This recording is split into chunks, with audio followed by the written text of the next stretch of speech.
Before we get going, thanks for joining on with us.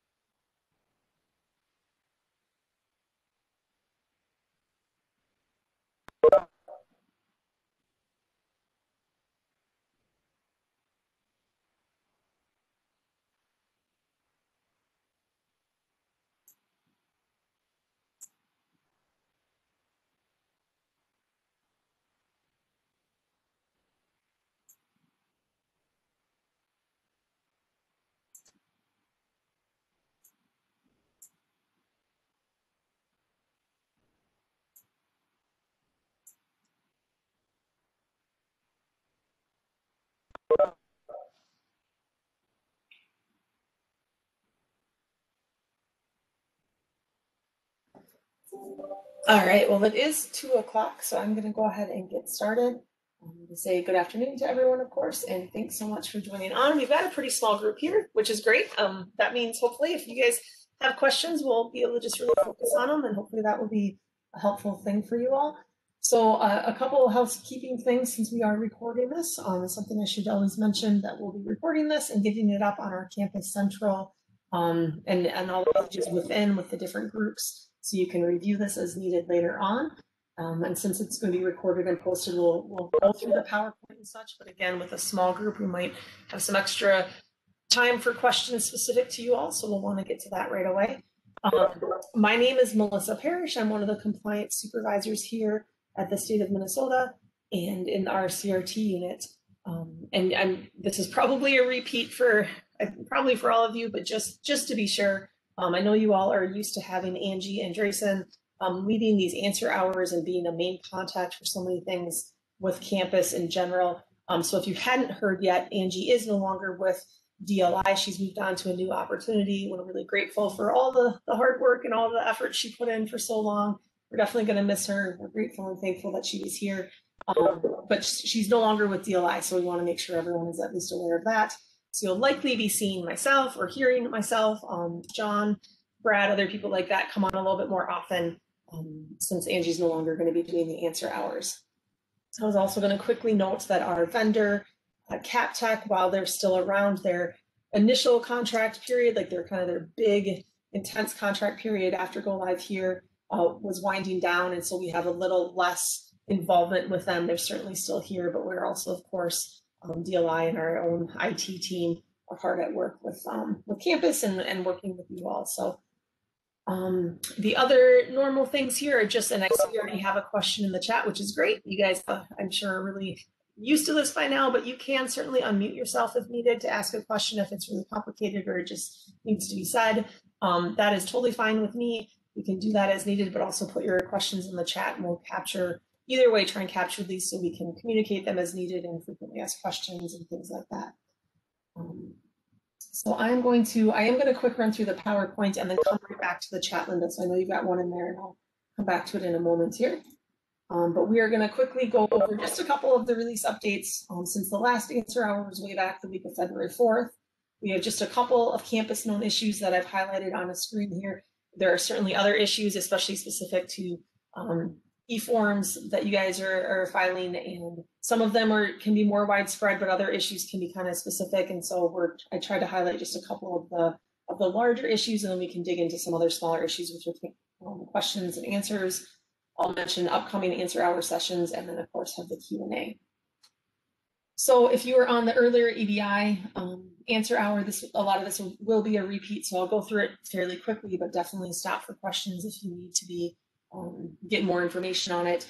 So one of the issues we were able to resolve was that the training partner dashboard, some of them were not populating with the data that needed to be there, and so we put in a fix for that. When you log in to your trading partner dashboard, if you still see any issues with data not populating, please do let us know and we'll follow up. I believe that's been resolved though. Another one was that when an O2 change, so in the eForm world, if you go to amend an existing claim, not submit to an existing claim, but you go to submit an eForm and say amend an existing claim. If a change was made to the claim admin company, it didn't always update Work Comp Campus, the data there. So that's been resolved. So that will now be updated appropriately. And then it's real specific to you guys. We were getting, a lot of you were seeing rejections, excuse me, for an occupation description error. And that was on the SHORE submissions, but it's not even a SHORE data element. What was happening was when the SHORE submissions were trying to be processed, it was looking back at the claim and seeing an occupation description that was much too long for the required length. And that just happened from something that could have migrated over from the old system that didn't have the same length requirements. And it shouldn't have been checking on that since it wasn't a SHORE requirement, but it was because it was a claim requirement. And so we were able to put in a fix for that. So that should not be causing a rejection anymore on those SHORE submissions. Continuing on with issues that we know still exist are just the inability to upload other filings in some of the web forms on closed files. This continues to be an issue, and it is on our priority list to get this fixed. So we have eyes on it. We've got people working on it. I'm hoping to come up with the best solution as quickly as we can. For now, we ask that if you run into those claims, you can contact our help desk or the EDI team. We will reopen closed files to give you the ability to upload what you need to open, or excuse me, what you need to upload. So we'll do that workaround for now, and while we continue to work on a general fix for that. And then we've also had a few instances where specific users, and this has been pretty small, and if you're one of them, you're going to know from your own experience, but a small group of users have been timing out when they try to sign into campus. And that's because in those cases, those specific users were associated to such a large number of transactions within campus, like over 1 million transactions in some cases, that the system had to kind of think through all those transactions as they were signing on, and it simply timed out because of the enormity of that of those transactions. So we're putting in some tweaks tonight that's going to help with that. But if you run into this issue, we do have some other things we're going to look at further long term, and also some workarounds we can talk about if you run into that situation.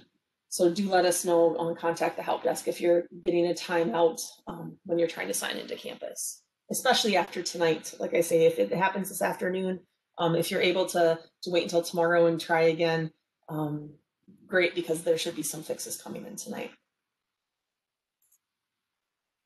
Real briefly, looking at this Campus Central webpage, I think this is pretty darn close to what you've seen before. As far as the link and having information on Campus Central, that is good information for you to know about known issues and current fixes and some training materials, things like that. So if you have any questions about that, please do let us know. But I think you've all heard about that a few different times. So I'll just skip right to the bottom and mention that we anticipate our next answer hours to be that week of March 8th through 12th. So we'll be sure to put that in the communications that go out, as well as on Campus Central and the related pages when those dates are solidified. So that was a really quick run through of that PowerPoint. If you guys have questions on that, great, let me know. Otherwise, write in the chat. The first question that came in was, does the discontinuance web form have to be mailed to the claimant, or can it be emailed? That actually is it needs to be, I mean, depending on the service, I'm trying to think if we have anything specific to that, or if, you know what, honestly, I'm gonna have to get back to my legal departments. I don't think I've ever had that question before. When it just needs to be, if something needs to be copied to the employee, that's one thing. If it needs to be served, John, I don't know if you have any information on that. Yeah, this question used to come up, and Brad used to answer it, saying that you really need to check with your own legal department to see what they say. It does need to be served, and I believe most of the time that means it has to be mailed, but it's really kind of up to you guys and your own legal department to determine whether or not you can do it any other way and still satisfy service requirements. Awesome, thanks, John. And right now we don't have any other questions in the chat. I'm going to keep one eye on that, but I am going to show you, and again, if you were on this morning, likely you already saw me run through this, but I did want to show you just in campus here. I'm in our test environment, signed on. I signed on just a couple minutes before we started our answer hour here, but signed on as a trading partner entity in our test environment. But at the top, I'm sure you guys, when you sign on and you see your submit a filing button up here, I just wanted to bring attention to a new option you'll have starting after the build tonight. It should be coming out tonight for this WID lookup, where if you're in a situation where you need to find that employee security ID, sometimes called, of course, the WID, but also the ESID for the employee security ID, that this will be an option for you to be able to look it up using the last 4 digits of the social security number, a last name, and a date of birth. So we're hoping that will be a helpful tool. It was one of the biggest things, one of the biggest feedback items we heard in some of the recent surveys. And so this was a tool that was at the top of the priority list to give to you all. And we're hoping that it will be working well for you starting tomorrow. Let's see, at the moment, I don't see any other questions, but you guys can feel free to take yourselves off mute if anyone just wants to ask a question. Otherwise, well, maybe that was someone coming on. I thought I heard a beep. But while some people perhaps are thinking of a question or possibly still typing at the moment, I was gonna, as long as I'm talking about some of those feedback items like the WID that came in, we did also have some feedback items that we saw in the surveys and that I know are being given attention. So just so you guys know, some of your feedback was more search options when you sign into campus. We did get feedback on the system loading and how long that can take. And again, some of that could have been specific to the user and the number of transactions, not only for signing on, but also navigating through campus. If you're associated to a huge number of transactions, that can certainly slow some of that processing down. And that was part of the fix they were putting in tonight, just to help with that speed. So we're hoping that not only logging in, but even within campus, some of that you'll see some improvements on if that's been an issue for you. And then we've talked on the EDI call earlier today, and then one-on-one with people with questions for the help desk and also to the EDI team. We've been fielding a lot of questions and concerns and comments on the bounce back forms, those documents that are generated when you submit via EDI, and in your case, the eForms when you submit and it's successful, and then the document is created, or when it should be created, we hope that it's created. There have been issues such as with, I think, the change of benefit, the CB, sometimes not generating, or some fields being missing or inaccurate. And so we are logging those issues when we know about them and looking to continue to make improvements on those forms. So we do know that that is an issue, and a high priority issue that we've heard from you all, from stakeholders with EDI. So that's definitely on our radar as well. Oh, and I think related to that, we have another question. Are they still working on adding the adjuster name versus the insurer name on that NOPLD form after the IP is submitted via EDI? Yep, that is some of the feedback we have. So the big picture of making improvements to those forms, that is one of the points that has come in, that has been logged and registered as an improvement that we need to make. So still working on it, yes. I apologize, I don't have a clear answer on when that fix could come in, but it is on our radar as something that we'd like to improve. So a lot of things with those forms in general. So it did come up in the call earlier today, if we're able to pull together, if there's a good way for us to kind of pull together a list of some of the feedback we've heard and be able to either send it out in a communication or post it on Campus Central so that you guys can look and see what we're already aware of. And then if there is something else that doesn't seem to be on the list, you can let us know. I think that would be a helpful thing. Another question here. We have been struggling to get sub-annual reports in campus due to the different date of adjustments. We finally are moving forward, but can't be the only one with this problem. Maybe you can touch on how to correctly complete the benefits paid and benefit adjustment fields. John, would you mind speaking to that with the submission? Sure, if I'm understanding it correctly, Kathy, so that the unfortunate challenge that eForm filers, which you guys have, is if you have a new adjustment coming in, at the time the adjustment starts, that's when you have to file a different MTC, probably the CA, the change in amount, to show that you're taking a different, like an offset, or maybe a COLA is now being applied. And so that's the time when you file that CA. So that happens before you get to the SA. It means you have an extra filing, unlike before where you may just have sent ISRs every year. EDI really requires that every time there's something happens, like a change in the amount or the rate that you're paying benefits, that you have to send the CA to adjust that first. And then obviously when you get to the SA, it would be just a continuation of the days and weeks from the last CA that you sent, to just update us on that, you're still paying benefits for that claim. So hopefully that answers it. If it doesn't, please come off mute and let us know more thoughts. Hi, John, it's Kathy. Hi. So as I understand you saying it, on October 1st, we need to file one for the supplemental cost of living adjustments. And then with para and Social Security, we have to do that every time. Yeah, every time it changes. So if it's an older claim where it kind of has those set times when you're going to take, you're either going to add back in for COLA or take an adjustment, like for para or whatever, then yeah, when that happens, then you have to send a CA to make that adjustment. And then the SA is it's a more boring one. Even nothing should really change on the SA other than the total amount that you paid plus the days and weeks of what we call advance. So you're adding more weeks and days to the SA. That makes perfect sense and clarifies a lot. Thank you. Oh, good. I'm glad. Thank you. Thanks, guys. Another question here. Is there anywhere that says what fields need to be completed on the PY on the payment when making payment per stip, specifically where to enter attorney costs?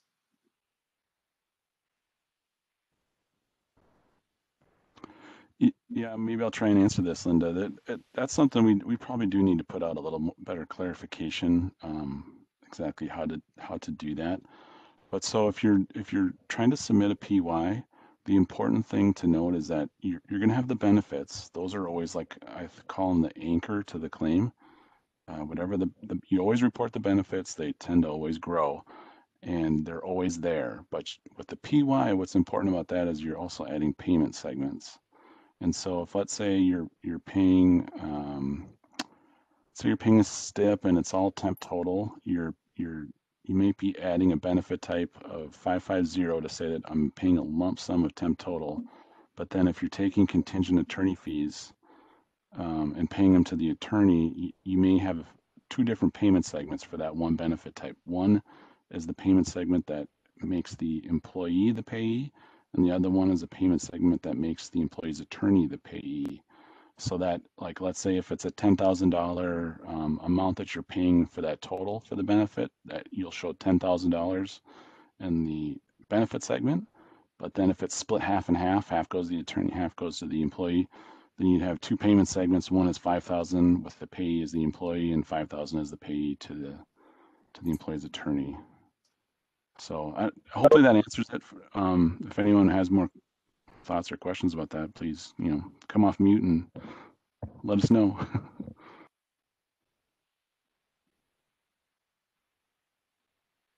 Great, thanks, John. At the moment, I don't see any other questions in the chat. So we'll give it a little more time here in case anyone does have further questions or comments or conversation, and certainly do feel free to come off mute, especially with such a small group. Sometimes it's a little bit easier that way.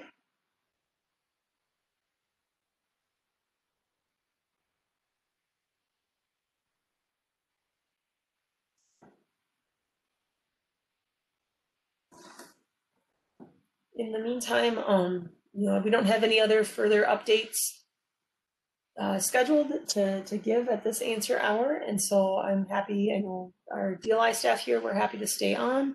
We'll give it another couple minutes and see where that leads us, if there's any other questions that come in. If in case there aren't other questions that come in and we end up just completing this a little bit early, just wanted to say thank you to everyone for coming and participating. It's helpful to get your feedback so we can correctly prioritize and work on fixes, and also just be in communication with you guys about your experiences. So continued thanks for your involvement with that. I don't see anything else coming in, so I think we can probably conclude and just say thanks to everyone and enjoy the rest of your day. Thanks, guys.